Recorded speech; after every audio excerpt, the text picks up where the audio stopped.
Sampai ke saat akhir, lagi dah dekat sangat nak gantung, dia kata, saya nak minta you syahadah boleh tak? Boleh. Ustaz tak percaya ke? Kau tak percaya? Kalau tanya senang saya jawab. Dia pun terus mengucapkan, asyhadu an la ilaha illallah wa asyhadu anna Muhammadar Rasul, dengan fasih dan jelas sebutan makna dia. Saya kata, terima kasih Mas Nah. InsyaAllah mudah-mudahan ini menjadi, kalau tanya senang saya jawab. Dan itu yang berlaku. Dan pengurusan ketika pelaksanaan hukuman amat mudah. Dan dia digantung sekali lah dengan Juraimi dan Fendi. 3 tali itu 3 orang sekali. Maksudnya sini dia sekaligus lah Ustaz, menamatkan cerita-cerita betul. di luar sana. Maknanya sepanjang Ustaz berurusan dengan Allahyarham, senang lah ya. Ya, senang. betul. Tak adalah cerita-cerita pelik-pelik. Pada saya tidak wujud lagi amalan-amalan yang tidak baik. Setelah kita jelaskan bahawa amalan ini sebenarnya perlu ditinggalkan. Kita banyakkan taubat. InsyaAllah mudah-mudahan macam saya cerita tadi lah. Kalau Tuhan terima taubat kamu, kamu tahu tak nak mati, kamu mungkin lebih baik daripada kami.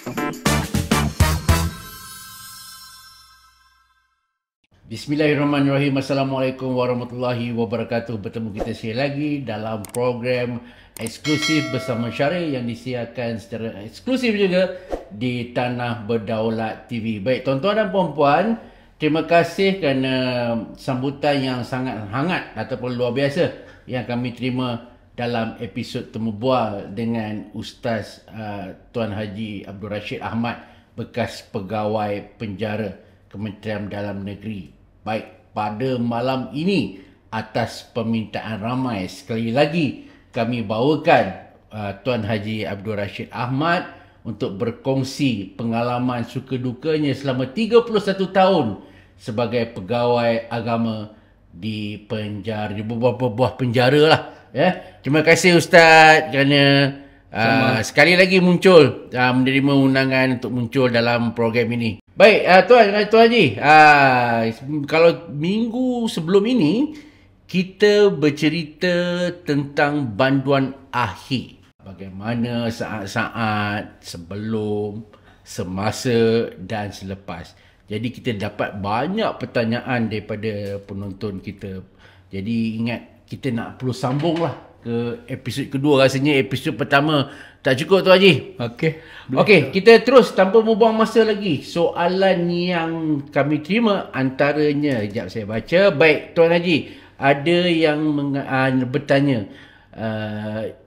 kebanyakan banduan yang masuk ke dalam penjara ni, diorang ni ada ilmu katanya. Ada ilmu kebal lah, ilmu macam-macam lah kalau nak sebut ni. Bagaimana sebagai seorang pegawai agama berhadapan dengan banduan-banduan yang mempunyai so-called orang kata ilmu-ilmu yang diorang tuntut kat luar tu lah. Silakan Tuan Haji. Terima kasih. Bismillahirrahmanirrahim. Rabbi syrah li sadri wa yassir li amri wahlul 'uqdatam min lisani yafqahu qawli. Tidak dapat dinafikan, secara realitinya memang wujud di kalangan orang-orang banduan, ya, memiliki ilmu, sama ada yang mereka mendakwa boleh menghilang, tapi sepanjang yang saya bekerja tak pernah hilang pun. Itu mengaku je lah. Mengaku senang, yang penting diakui. Kebal, bila sebat koyak juga panggung tu. Biasalah, mana nak kalah. Ya, tiap-tiap orang tu mengaku ada kelebihan masing-masing berdasarkan pada amalan dan pengalaman yang mereka lalui. Mungkin mereka memang tak ada menuntut, ya, atau apa jugalah. Ya, yang penting mereka merasa yakin dengan apa yang mereka miliki boleh membantu mereka dalam menjalani kehidupan ini. Itulah sebabnya mengapa ada di antara orang banduan ini yang mendakwa mereka memiliki bermacam-macam ilmu, konon boleh hilang, boleh balik. Saya tanya dia, kenapa tak balik? Kalau balik pun polis cari saya juga. Akhirnya masuk dalam juga. Buat apa saya balik? Dalam ni tentu ada makan. Ada bilik, ada kemudahan. Sakit, ada boleh buat jumpa doktor. Tak ada masalah dalam ni. Itu juga satu masalah. Jadi nak hilang-hilang balik buat apa kan? Buat apa balik? Kat luar belum tentu lagi. Ya, betul. Dekat dalam dah tentu. Ada kemudahan. Ada makan free. Tidur ada tempat. Sakit, diorang tak pergi hospital, jumpa doktor. So tak ada masalah. Cuma terasing daripada keluarga atau kawan-kawan. Itu yang ada masalah. Tuan Haji, di penjara bila kita kata kehidupan di penjara ni, terutama yang penjara lama-lama ni macam penjara Pudu kan. Orang kata daripada tahun 18 berapa lagi dah ada dah. Sebelum perang Jepun apa lagi dah ada. Yelah, tempat-tempat macam tu diistilahkan sebagai keras lah. Keras. Bagaimana orang yang bekerja di dalamnya, dalam hal ini warda di dalamnya, pegawai agama lah apa, macam mana tu Haji tempat-tempat macam ni tu? Memang tidak dapat dinafikan wujud gangguan-gangguan. Sebenarnya gangguan-gangguan makhluk halus ni di mana-mana pun ada. Lebih-lebih lagi dalam penjara, dan ia menjadi tempat hukum gantung dan sebagainya. Memang berlaku. Ada peristiwa-peristiwa pelik. Contoh, waktu malam mereka jumpa dengan pegawai yang merunda di dalam blok. Tiba-tiba bila balik ke pejabat, tengok dia pegawai tu tidur. Dia kata, tadi saya jumpa tuan kan? Bila? Saya tidur kat sini, kata. Dia ambil rupa. Dan itu biasa berlaku. Dan biasanya kalau ada kes, akan berlaku kes gantung, kita akan cium bau kabur barus di tempat pegawai yang menjaga malam. Bau kabur barus. Ataupun kunci padlock dia bergerak sendiri. Tak. So bila ada tu, orang kata, ni tak lama lagi ada lah gantung ni. Itu di bilik-bilik. Macam ada petanda-petanda. Ya. Siapa yang goyang tu Allah alam lah. Jadi tentulah ada makhluk-makhluk lain. Macam Ustaz ni, Ustaz? InsyaAllah. Saya ada pengalaman, Ustaz. Saya pernah berbual dengan seorang pegawai tukang gantung lah. Dia pun berhadapan benda yang sama. Dia kata kalau satu malam tu tiba-tiba dia rasa leher dia macam panas-panas, apa semua, dia tahu. Adalah orang yang akan kata. Macam Ustaz ni pula, Ustaz macam mana? Itulah saya kata tadi. Cuma dalam sebulan tu kita dah tahu. Jadi isyarat-isyarat tu tak ada. Cuma bila saya beritahu, dia kata, Ustaz, malam tadi kita cium bau kabur barus. Nanti saya, tak lama lagi ada lah tu. Okey. Cuma kita tak tahu, tak bagi tahu siapa yang nak digantung tu. Ustaz, berbalik pada hukuman mati ni, kos pengurusan jenazah tu semua ditanggung oleh keluarga atau jabatan penjara? Peringkat awal dulu. Okey. Kami terpaksa mohon bantuan daripada Baitul Mal. Contoh, kalau di Pudu, kita akan pergi ke pejabat agama atau Jawi, Jabatan Agama Islam Wilayah Persekutuan, untuk minta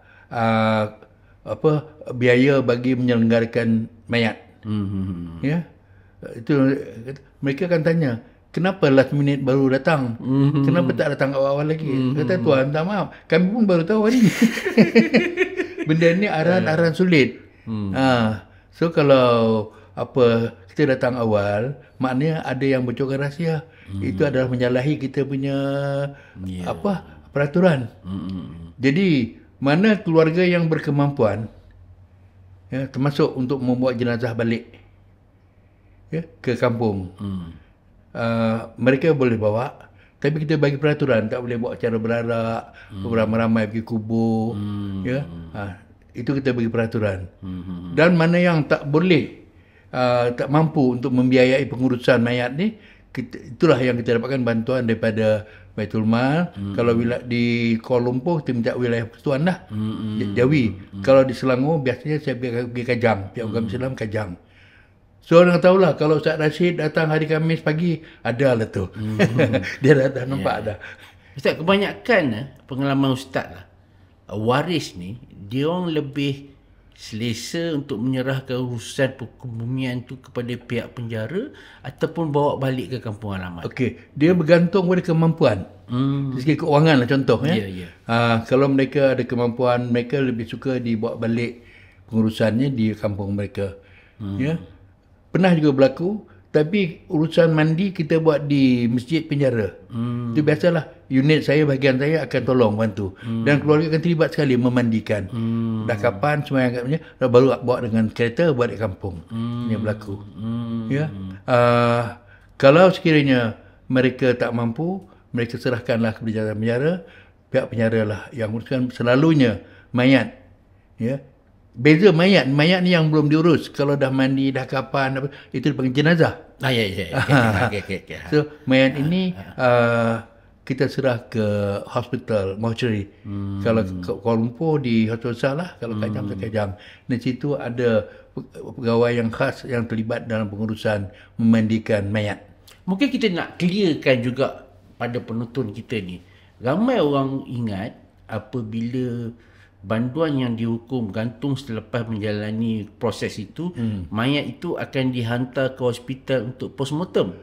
Ada ke? Tak.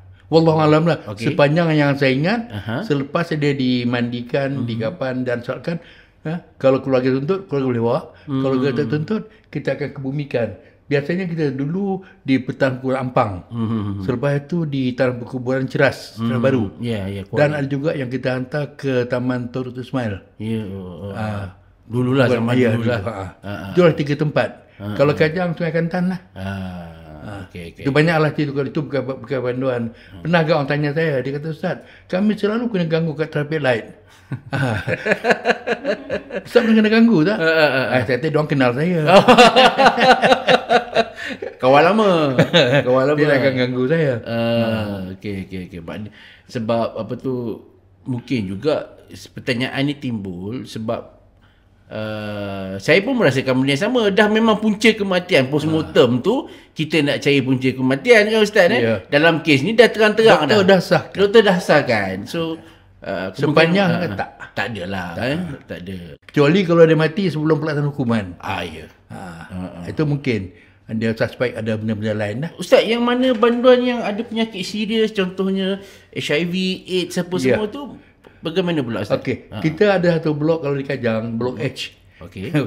Memang di situ dilonggokkanlah HIV carrier, termasuk yang sudah ada AIDS. Dan saya terlibat untuk mengajar. Okey. Yang menjadi masalah dekat saya ialah saya nampak dia orang ni masa mengajar ada yang berkudis, bergaru, batuk. Lepas tu bila habis mengajar, dia nak bersalam dengan saya. Aduh, sebab salah juga ya. Bagi tahu bos kata, Ustaz kena pakai sarung tangan. Kita minta maaf, kan menghina dia. Ya, kecil hati. So dalam bilik saya memang ada kolorok tu, memang ada lah, balik tu basuh lah semua kolorok. So apa yang saya buat? Meja saya letak dekat pintu. Okey, habis mengajar, dah habis doa. Okey, insyaAllah minggu depan jumpa lagi. Okey, Assalamualaikum. Ciao lah. Cepat-cepat lah. Walaupun kata tak berjangkit, risiko kita kena ambil. Risiko tinggi. Kan, kena pula kita, tangan kita pun luka. Kan, Sebab tu, pengurusan jenazah. Mayat orang HIV, kita akan hantar ke hospital. Dia ikut prosedur di hospital. Macam mana pengurusan mandikan dia, kapan dia, dan dia masuk dalam satu beg plastik. Dan beg tu tak boleh buka. Okey Ustaz, banduan yang transgender. Nak kata lelaki, tak lelaki, nak kata perempuan, tak macam tu lah. Ataupun bahasa mudanya maknyah lah. Pernah Ustaz uruskan? Ada. Di penjara macam mana dia orang payah, sangat payah. Nak letak penjara wanita tak boleh. Letak penjara lelaki hancur. Memang sukar lah.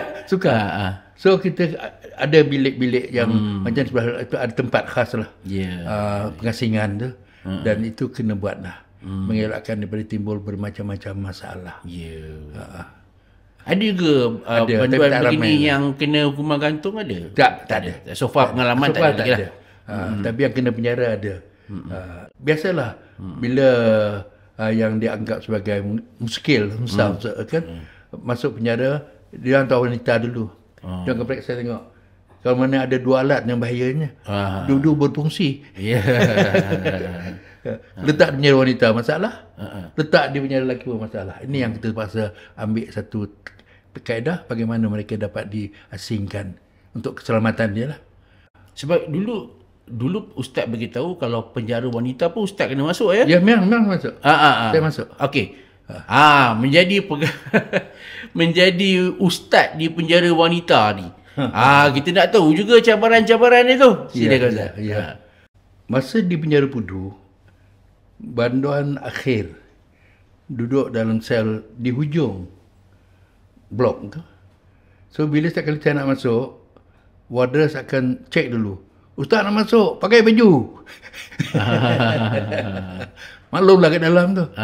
Sampailah ke tempat hujung untuk mengajar. Dan selepas beberapa peristiwa, kata saya tak selesa. Boleh tak dia awak ke depan? Supaya setiap kali saya nak masuk, dia dekat pejabat. Dan pun tak ramai waktu tu. Tak ramai bilangan, tak ramai. Cuma mutakhir ini especially di Kajang. Ya, bertambah. Banduan akhir termasuk yang daripada luar negara. Amat payah untuk diurus. Jadi untuk mengajar, kita terpaksa bilik ke bilik jugalah macam mana berlaku di penjara Pudu. Lebih lagi yang berisiko tinggi. Memang tak benarkan dia keluar. Itulah. Cabaran di penjara wanita ni macam mana ustaz? Kita ni lelaki ni kan. Ada tak berbeza sikit dia punya approach dia? Okey, macam tadi lah ya. Dari segi hukum tu sama. Apa yang kita nak bawa ialah nak menyedarkan mereka. Ya. Supaya mereka insaf, mereka bertobat. InsyaAllah mudah-mudahan ya Allah terima taubat mereka. Mana yang akan menjadi hukuman gantung pun sama juga. Kita awal-awal lagi kita dekati mereka, ya, kita rawat hati dia. Ya, supaya nanti dia pasrah, dia terima hukuman dengan rida dan tak ada masalah berlaku. Itu biasanya kita lakukan lebih awal lagi. Sejak kita tahu yang dia akan menjalani hukuman gantung, itulah yang kita lakukan. Mudah-mudahan pada masa pelaksanaan hukuman nanti tidak timbul masalah. Ustaz bercakap pasal panduan wanita ni. Terutama yang berprofil tinggi. Satu nama yang sering disebut adalah Allahyarham Maznah Ismail ataupun Mona Afendi. Saya beginilah ustaz. Bukanlah kita nak mencerita aib atau apa, tetapi saya rasa kita nak clear the air jugalah. Tentang tak habis-habis orang panggil urban, apa dia panggil gosip-gosip ni. Fitnah. Begitu begini. Sampai buat filem. Buat filem sebagainya kan. Saya tahu sudah tentu selama 32 tahun sebagai pegawai penjara, sudah tentu ustaz juga pernah berurusan dengan Allahyarham. Jadi untuk sekian kalinya lah bagi saya ini tanggungjawab kita jugalah. Dan saya beruntung kerana ustaz sendiri orang yang berurusan dengan Allahyarham. Boleh kongsikan sedikit? InsyaAllah boleh. Silakan. Dan saya tak akan sebut apa-apa yang menyentuh peribadi dia. Secara yang tidak elok lah. Pagi pelaksanaan hukuman tu, setelah begitu lama dia menunggu, saya masuk pukul 4 pagi, dia tengah solat. Tengah semayang. Alhamdulillah, beberapa lama kemudian di atas sejadah dia, ya, berdiri, rukuk, sujud. Dia dengar suara saya, dia bangun, dia kata, Assalamualaikum Ustaz, terima kasih kerana datang. Saya kata ini tugas saya. Saya nak bantu sekurang-kurang saya dapat memberikan satu kebaikan pada diri kamu. Ya. Okeylah. Sampai ke saat akhir, lagi dah dekat sangat nak gantung, dia kata saya nak minta you syahadah boleh tak? Boleh. Ustaz tak percaya ke? Bukan tak percaya. Kalau tanya senang saya jawab. Dia pun terus mengucapkan asyhadu an la ilaha illallah wa asyhadu anna Muhammadar Rasul dengan fasih dan jelas sebutan makna dia. Saya kata terima kasih Maznah. InsyaAllah mudah-mudahan ini menjadi, kalau tanya senang saya jawab. Dan itu yang berlaku. Dan pengurusan ketika pelaksanaan hukuman amat mudah. Dan dia digantung sekali lah dengan Juraimi dan Fendi. 3 tali itu 3 orang sekali. Maksudnya sini dia sekaligus lah ustaz menamatkan cerita-cerita betul di luar sana. maknanya sepanjang Ustaz berurusan dengan Allahyarham senang lah ya. Ya, Senang. betul. Tak adalah cerita-cerita pelik-pelik. Pada saya tidak wujud lagi amalan-amalan yang tidak baik. Setelah kita jelaskan bahawa amalan ini sebenarnya perlu ditinggalkan. Kita banyakkan taubat. InsyaAllah mudah-mudahan macam saya cerita tadi lah. Kalau Tuhan terima taubat kamu, kamu tahu tak nak mati, kamu mungkin lebih baik daripada kami. Kami tak tahu. Ya, so buatlah semua sunat taubat. Ya, tinggalkan semua amalan-amalan yang menimbulkan kesangsian. Ya, yang boleh menyebabkan tersalah langkah dengan amalan itu. Eloklah kita tinggalkan. Jadi pada saya, dia dengan serah hati serahkan buku amalan itu kat saya, dan saya mendapati memang wujud lah. Ya, di antaranya amalan-amalan yang tidak betul, dan saya beritahu dia terima dengan hati yang terbuka. Tak apa Ustaz, insyaAllah. Jadi pada saya, perjalanan akhirnya adalah perjalanan yang cukup baik. Dan insyaAllah mudah-mudahan dia dapat husnul khatimah. Amin. Ya. Semua orang buat dosa. Ya. Sebab baik orang yang berdosa ialah yang taubat dari dosa dia. Ya. Pada saya, ya, masa saya masuk sudah nampak dia sedang salat. Itu bukan dia buat-buat, bukan dia berlakon. Memang betul, itu karakter dia. Setelah sekian lama proses pemulihan kita buat di dalam penjara. Bukan saya seorang saja, tapi kawan-kawan saya daripada pembantu guru agama. Dia wanita pun ada juga, bukan Jakim. So mereka ni lah yang mendampinginya. Misal time waktu, dan sebab itu dibekalkan telkung, dan mereka ada kemudahan bilik air di sel mereka. Jadi tak ada masalah lah. Kita bagi Quran, dia boleh mengaji. Okay. Ya, itulah dia hakikatnya. Okey, Ustaz, kita akan rehat sebentar, kita akan kembali selepas ini. Okey.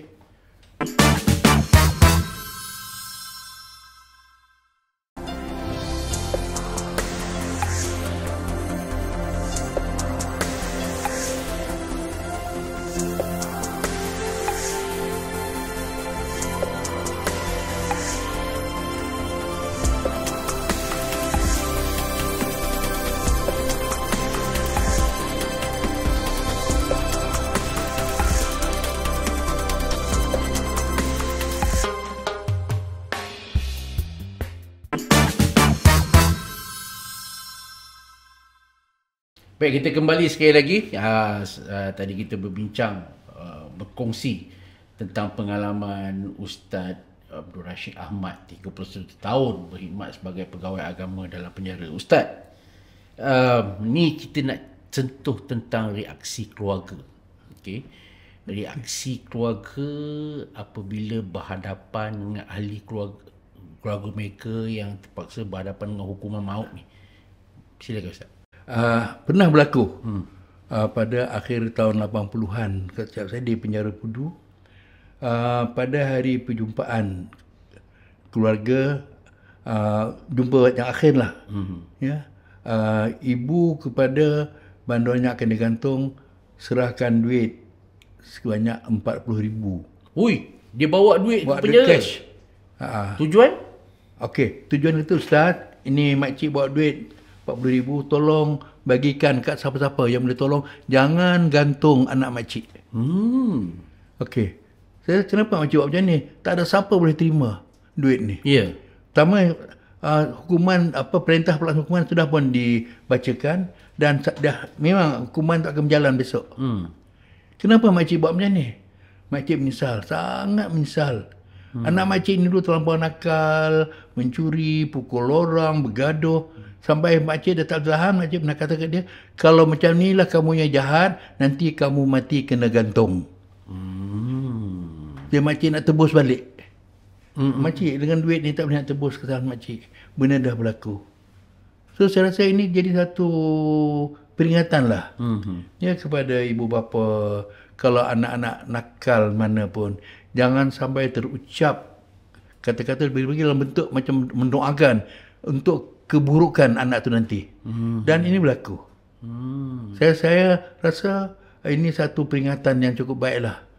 Kalau marah anak, janganlah melampau-lampau sampai mendoakan yang tidak baik. Doakanlah kebaikan untuk mereka. InsyaAllah mudah-mudahan doa ibu bapa tu makbul. Mungkin ada juga salah silap kita dalam mendidik anak-anak. Tapi kalau kita perbaiki. Jangan ucapkan kata-kata yang akhirnya memudaratkan mereka. Sebab ucapan dia doa. Nanti kau ujung kau kena gantung. Gantung Ya, betul ya. Al-bala'u muwakkal bil mantiq. Bala itu boleh berlaku sebab dia cakap, disebut-sebut. Dan itu berlaku. Itulah dia. Itu pertama yang saya jumpa, reaksi daripada ibu kepada mana nak digantung. Dia sanggup keluarkan duit sebanyak tahun 80-an, bukan sikit, 40,000. Ya, betul. Saya kata bawa baliklah duit ni. Dan mayat dia kita mandikan di hospital Kuala Lumpur, dan dia ikut saya masa mandikan tu. Memanglah dalam keadaan sugul, menangis, menyesal. Ya, saya kata dah apa benda ni dah berlaku. Doakanlah dia, mudah-mudahan Allah merahmati roh dia, Allah ampunkan dosa dia. Dan dosa kita juga kesilapan, keterlanjuran, keceloparan mulut kita. Mengucapkan kata-kata yang akhirnya memudaratkan anak kita sendiri. Okey Ustaz, sebagai pegawai agama kan yelah kita duk baca paper. Sipolan terlibat dalam jenayah membunuh, menyiksa dan membakar telah dipenjara, dihukum gantung. Dan dia pun masuk penjara. Maknanya ustaz tahu. Oh, inilah orang dia. Yeah. Oh, inilah kan. Ya, betul. Jadi sebagai manusia biasa mesti ada perasaan geram, marah. Oh, kau lah rupanya kan Jadi macam mana ustaz menangani benda tu? Kita perlu berhadapan dengan cara yang penuh hikmah. Ya, betul. Hati siapa yang dah bunuh, bakar pula.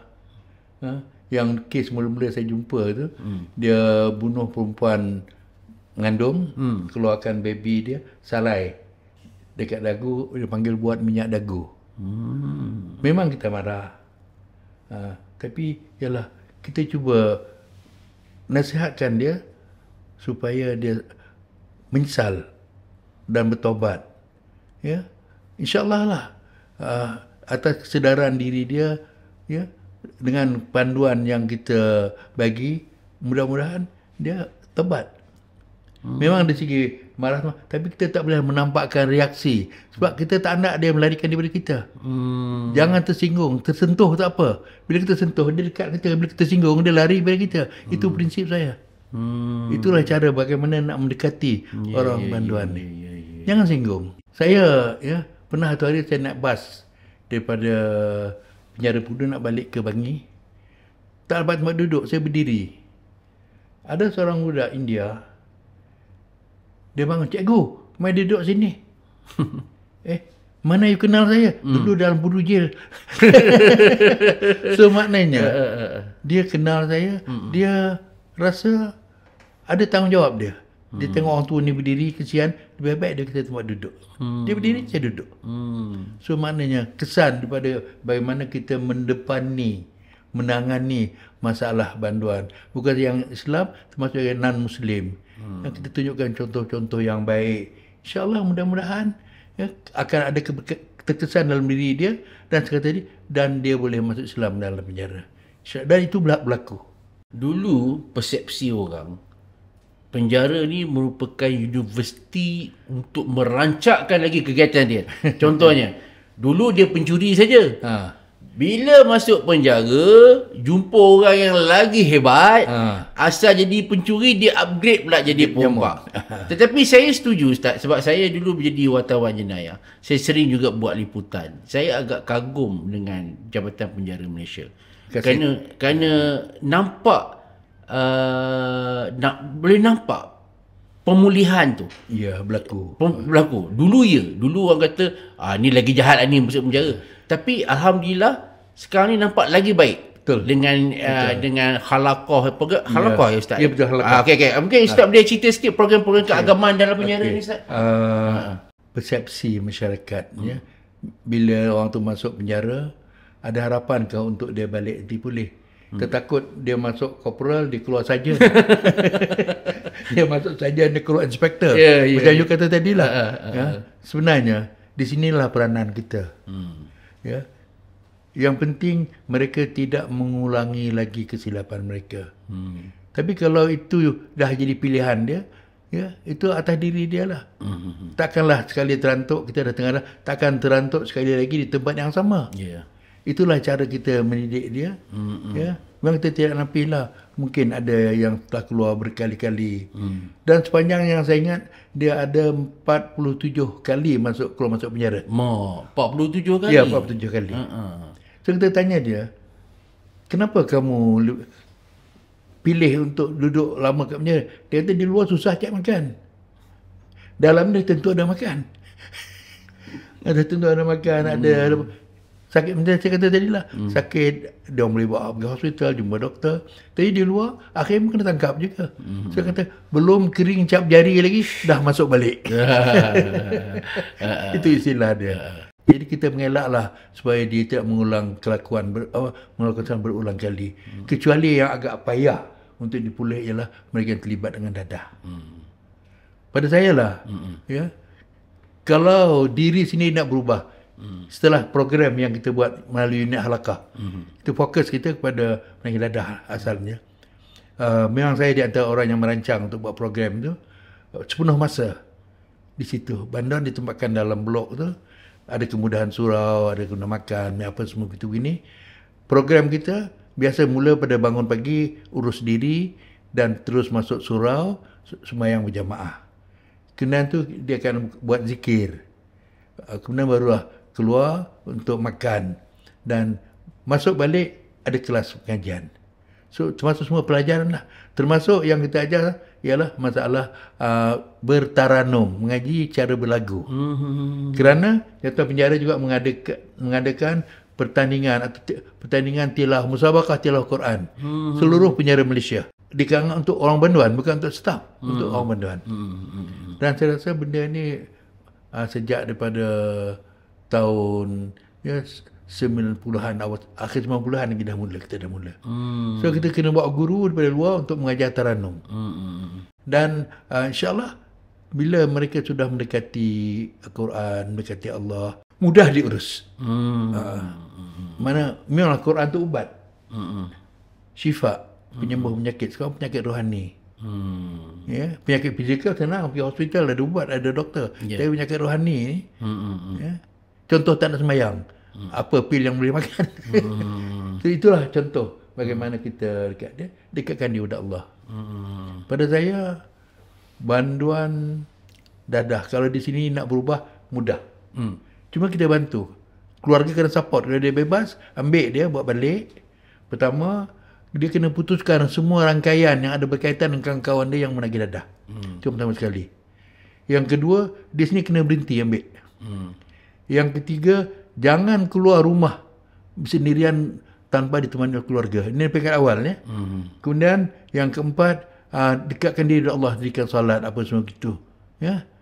Yang kelima, dan baca Quran. Yang kelima, hadirlah diri majlis-majlis ilmu di masjid-masjid. Walaupun tak faham, kerana situ ada malaikat rahmat dan insyaAllah ada keberkatan. Kalau dia boleh mengekalkan dalam masa 40 hari, insyaAllah akan ada perubahan. So, keluarga kena bantulah.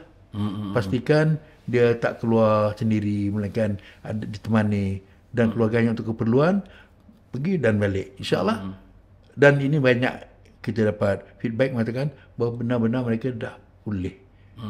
Ustaz, yang masuk penjara ni macam-macam level lah. Ya. Okeylah, yang lemen-lemen lah. Ustaz pun ramai juga masuk dalam tu. Ada. Kan jadi pernah tak terjadi macam istilah aku lebih pandai pada kau jangan macam tu. Mencabar keilmuan ustaz. InsyaAllah lah. Saya setakat saya bertugas dulu itu tak berlaku. Sifat rendah diri, ya, tawaduk walaupun ada ilmu. Yang masalahnya terasa diri lebih. Pandang orang lain rendah. Itu yang jadi masalah. Iblis mendapat laknat Allah kerana sombong. Tak mau sujud pada Nabi Adam. Sujud sebagai penghormatan, bukan sujud kerana ibadat. Akhirnya Allah laknat dia. Ya. Nabi Adam kena keluar dari syurga kerana tamak. Ya. Makan buah larangan. Tapi dia cepat sedar, dia taubat. Itulah doa yang terkenal tu, Rabbana zalamna anfusana wa illam taghfir lana wa tarhamna lanakunanna minal khasirin. Allah terima taubat Nabi Adam dan turunkan ke dunia dan dipisahkan antara Adam dan Hawa. Dikatakan Adam dihantar ke Pulau Serindit, Ceylon, Sri Lanka, dan Hawa dihantar ke Jeddah, dan mereka bertemu di Jabal Rahmah di Padang Arafah. Setelah bertahun-tahun mereka dipisahkan.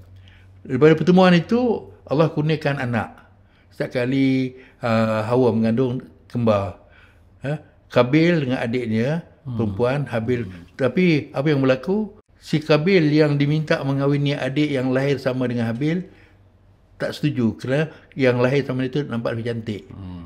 Akhirnya dia bunuh adik dia Kabil. Ini pembunuhan pertama. Yep. Yang pertama tadi kena sombong, yang kedua kena tamak, yang ketiga kena hasad dengki. Tapi akhirnya Al-Quran beritahu dia menyesal atas apa yang dibuat. Dan selepas peristiwa itu katakan Kabil menghilangkan diri. Itulah dia. Itu mana kesalahan manusia ni banyak berpunca dari tiga tadi lah. Yeah. Dan itulah juga yang pelbagai yang masuk dalam penjara. Sebab itu untuk buat program amat payah. Umur berbeza, Latar belakang berbeza, tempoh tahanan berbeza. Ya, betul. Kalau dia rasa dia sekejap je kena tahan, buat apa nak lebih-lebih lah kan. So maknanya dalam kepelbagaian ini kita cuba dekatkan apa program kita. So kita sentiasa memikirkan apa yang boleh kita isi, supaya mereka masuk penjara ini bukan sekadar buang masa, tapi ada manfaat yang dia boleh dapat bila dia bebas nanti untuk diterjemahkan dalam kehidupan dia, termasuk dalam masyarakat dia, insyaAllah. Dan ini insyaAllah boleh berlaku. Ustaz, kita rasanya kita pergi ke soalan terakhir lah. Okey, sebab dah 2 minggu berturut-turut bersama Ustaz ni duk cerita pasal penjara ni. Kan tak apalah, selagi orang duk bertanya, kita layan je lah Ustaz. Okey. Ini Ustaz, tentang penjara juga, tentang hukuman mati ni. Hukuman mati. Ada tak yang banduan-banduan ni, yang pesalah akhir ni merasakan seolah-olah mereka tak diterima, permohonan taubat diorang tak diterima, dan macam mana? Ada tak perasaan? Mungkin perasaan tu ada. Tetapi bila kita beritahu, apabila ada timbul menyesal pun dah cukup. Itu satu pada rukun taubat. Ya. Cuba kembangkanlah lagi dengan ada azam dalam diri supaya tidak lagi meneruskan aktiviti yang menyebabkan berlakunya lagi dosa. Dosa ni sama ada dosa kecil atau dosa besar. Dosa-dosa kecil terhapus dengan amal ibadat. Dosa besar terhapus dengan taubat. Dan ada juga dosa-dosa yang hanya terampun apabila dia dihukum dengan, misalnya kalau hukum qisas, bunuh, balas bunuh, atau sebagainya. Jadi mudah-mudahan melalui proses tu, kalaupun ada rasa keras hati dia, nak memantah, siapalah kita. Sebab akhirnya kita akan mati juga. Suka mati-mati, tak suka mati pun mati. Berani mati-mati, takut mati pun mati. Nak mati-mati, tak nak mati pun mati. Ya. Ustaz, ni ramai orang tanya ni, Ustaz sekarang dah pencen buat apa ni? Dia orang nak tahu juga ni. Alhamdulillah. Selepas saya bersara, saya terlibat dengan Darusshifa, Pusat Rawatan Pengubatan dan Pengubatan Islam Malaysia, yang diasaskan oleh almarhum Tuan Guru Dr. Haruddin, berpusat di Bandar Baru Bangi. Okey. Maknanya Ustaz terlibat sepenuh masa lah dalam perubatan Islam. Ya, begitulah lebih kurang. Saya bukan saja terlibat sebagai perawat yang membantu masyarakat yang memerlukan pengubatan. Saya selalu sebut, tak semua penyakit selesai di hospital. Dan tak semua juga penyakit selesai di tempat pengubatan Islam. Tapi bila kita combine sekali dua tu, ubat hospital kita ambil, dan apa pun kita, doa pun kita buat juga, insyaAllah mudah kesembuhan itu akan dapat. Penyakit daripada Allah, yang sembuhkan penyakit pun hanyalah Allah. Dia sebab ambil ubat, makan ubat, ambil air doa, penawar, dan kita minum air itu, insyaAllah jadi ubat. Dan selain itu saya juga terlibat mengajar sebagai tenaga pengajar. Okey. Mana saya mengajar kita ada tempat kelas pengajian pengobatan Islam ini. Misalnya kita ada di Johor, Pusat Batu Pahat. Kita ada di Kedah. Kita ada di Perlis. Kita ada di Subang Perai. di Bertam, kita ada di Kelantan Kota Baru, Terengganu dan Sabah Sarawak, dan kita juga ada di Brunei Darussalam. Tapi dia pentadbiran serba asingan, tapi tenaga pengajar memang kami juga datang ke Brunei. Ada tak bekas banduan yang jadi perawat Islam di bawah Ustaz? Setakat ni saya tak pasti. Tak pasti. Wallahualam, mungkin ada. Dia sengaja dia tak nak tonjolkan. Sebab kita sebagai kita ada SOP, kita ada etika, kita diberikan pengawasan dan kita sentiasa dijagalah. Dari segi perawat umpamanya, jangan terlibat dengan benda-benda yang negatif, especially yang melibatkan jenayah. Ya. Dan insyaAllah setakat ni kita dapat bertahanlah dari segi image, dari sifat masih mendapat kunjungan ramai dan menjadi kepercayaan pada masyarakat untuk dapat bantuan bagi mengatasi masalah penyakit untuk tersebut atau masalah untuk merungkaikan permasalahan dalam kehidupan mereka, masalah rumah tangga, masalah keluarga, dan tak kurang juga masalah-masalah yang timbul akibat ada gangguan makhluk halus. Itu yang banyak kita jumpa.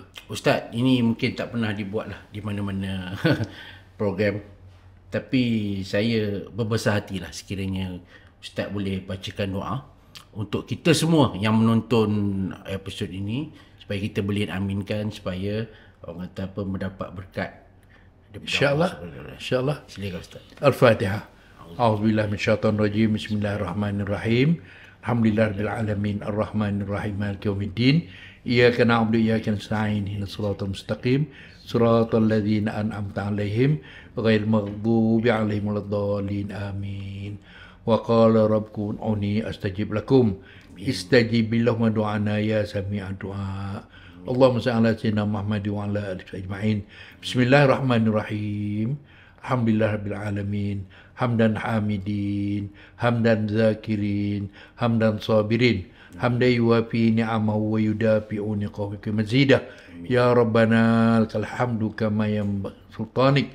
Allahumma lakal hamdu la ilaha anta ya Hannan, ya Mannan, ya badi'as samawati wal ard, ya dzal jalal ikram, ya hayyu ya qayyum, birahmatika nastaghitsu ya Allah. Nastaghfir ya Rahman, nastaghfir ya Rahim, an tu'ayyidana bi ta'yidika ya Allah, wa antan surmaka ya Rahman, wa an tu'afiyana bi 'afiyika ya Arhamar Rahimin.